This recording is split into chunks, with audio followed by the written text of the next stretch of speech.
Данияр Сүлейменов. Ең бақытты әйел. Адамды түсіну һәм түсінуге тырысу. Өзіміз қандай болсақ, адамдарды да солай көргіміз келеді.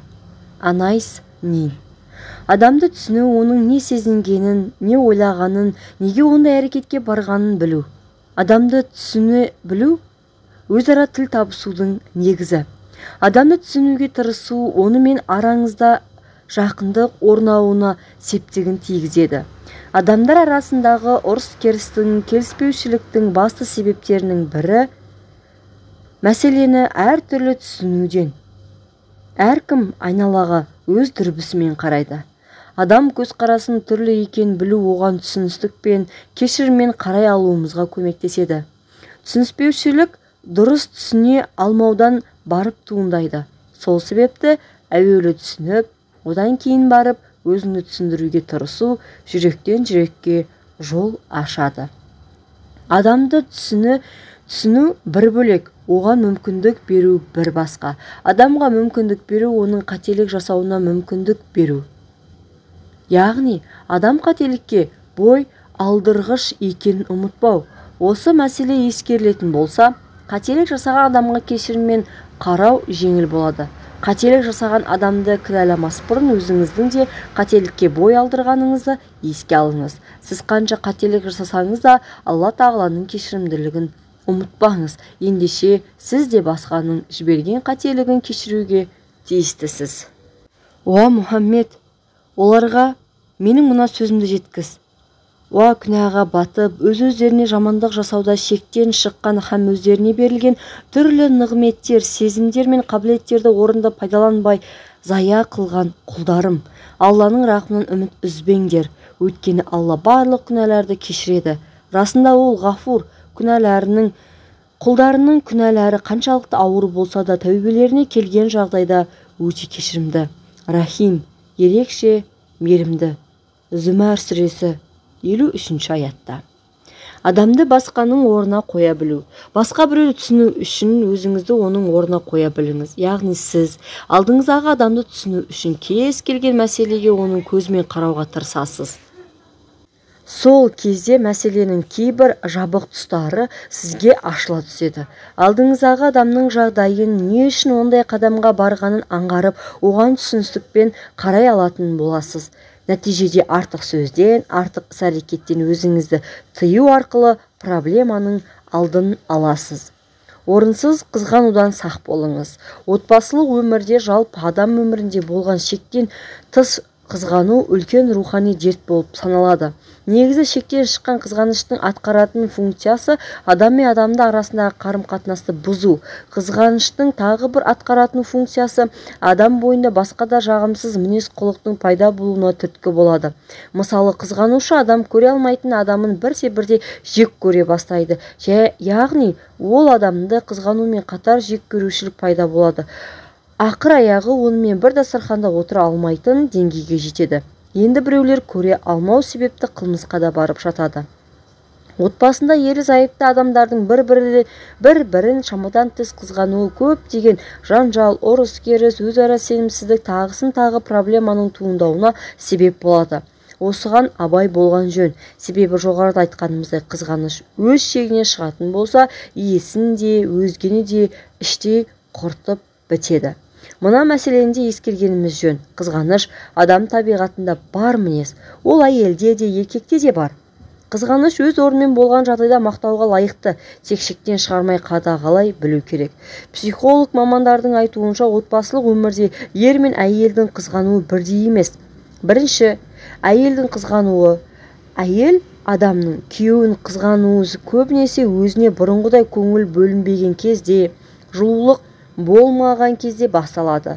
Соның салдарын әйел кісі әртүрлі жаман ойға беріліп, ақыр аяғы қызғанышқа барып ұрынады. Екінші, ер адамның қызғануы. Ер адамның қызғаныш қолынан ойыншығы тартып алған баланың қызғанышы секілді. Яғни, ер адамда тек қана менікі деген психология басым болады. Сол себепті әйелі рұқсатынсыз үйден шығып кетсе, немесе бөтен еркекпен сөйлесіп тұрғанын көрсе, бірден қызғанышы оянады. Осыны ескере отырып шариғатымыз отбасылық өмірде әйелдің басты міндеті ретінде еріне бағынуды міндеткен, бекіткен. Ерінің рұқсатынсыз үйінен шығуға, бөтен еркекпен сөйлесуге тыйым салған. Яғни шариғатымыз ер адамның тек қана менікі деген психологиясымен санасады. Пайғамбарымыз қызғанышты екі түрге бөліп көрсеткен. Бірінші, Аллаға ұнайтын қызғаныш түрі, яғни әйелі еріне теріс ой қалыптастыратын, күмән туғызатын әрекет жасаған жағдайда ерінің қызғануы ұнамды іс. Мысалы, әйелі бөтен еркекпен қалжыңдасып, күлісіп, тағы басқа қарым-қатынастағы арақашықты сақтамай жатса, онда ері қызғаныш танытып, әлгіндей әрекеттің бұрыстығын ескертуі тиіс. Екінші, Аллаға ұнамайтын қызғаныш түрі. Түймедейді түйедей көріп, еш себепсіз әйелінің не ерінің әрбір әрекетіне күмәнданып қызғану құпталмайтын әрекет. Мұндай қызғаныштың пайда келтіргеннен гөрі зияны басым боп жатады. Жақындатқаннан гөрі алыстата түседі. Ендеше, алдымен қызғанышты тудыратын факторларды анықтап алып, олардың бір сыпырасын жарыңызбен ақылдаса отырып, бойыңызда сенімділік пайда болады. Кеудеңізді шарпыған қызғаныш отында біраз тежейсіз. Абдулла ибн Жафар тұрмысқа шыққалы жатқан қызына орынсыз қызғаныштан сақтан, себебі ол талаққа, яғни ажырасуға жол ашады. Күйеуінің кемшілігін бетіне басып, кінәлама, жек көрінішті боласың деп өсиет айтқан. Мына екі нәрседен барынша сақ болыңыз. Бірінші, күйеуіңіздің алдында бөтен әйел жайында әңгіме қозғамаңыз. Себебі бұл нәрсе күйеуіңізді сол әйел жайындағы қиялға жетелеуі мүмкін. Нәтижеде таяқтың бір ұшы өзіңізге келіп тиеді. Бұл жайында Алла елшісі саллаллаху алейхи уассалам қандай да бір әйел күйеуінің алдында басқа бір әйелді сипаттамасын, бейне бір күйеуі ол әйелге қарап отырғандай. Екінші, күйеуіңізді еш уақытта басқа біреумен салыстыра көрмеңіз.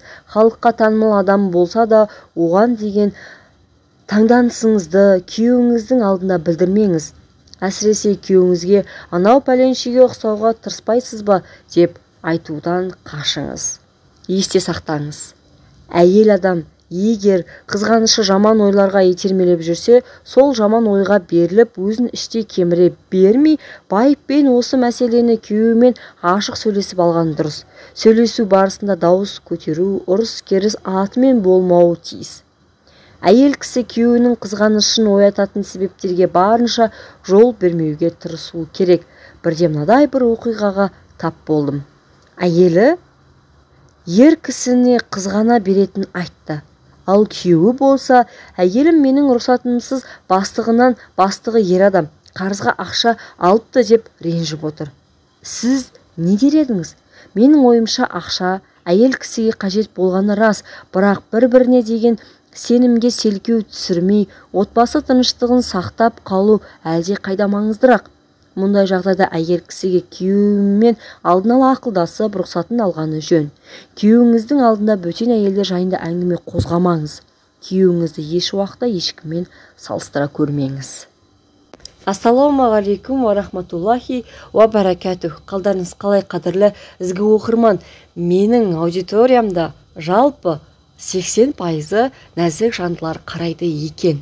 Ендеше құрметті нәзік жандылар, күйеуіңіздің алдында ешқашан бөтен әйел жайлы айтпаңыз, оны сипаттамаңыз, және де күйеуіңізді ешқашан біреумен салыстырып, оны ешқашан төмендетпеңіз. Осы екі кеңесті ұмытпаңыз, және пайғамбарымыз саллаллаху алейхи уассалам екіге бөліп кеткен қызғаныш түрін де біле жүріңіз, және оны өзіңіздің достарыңызбен бөлісіңіз, құрбыларыңыз да біле жүрсін.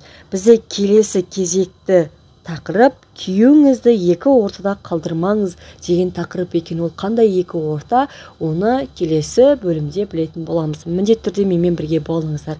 Ассалаумағалейкум ва рахматуллахи ва баракатух.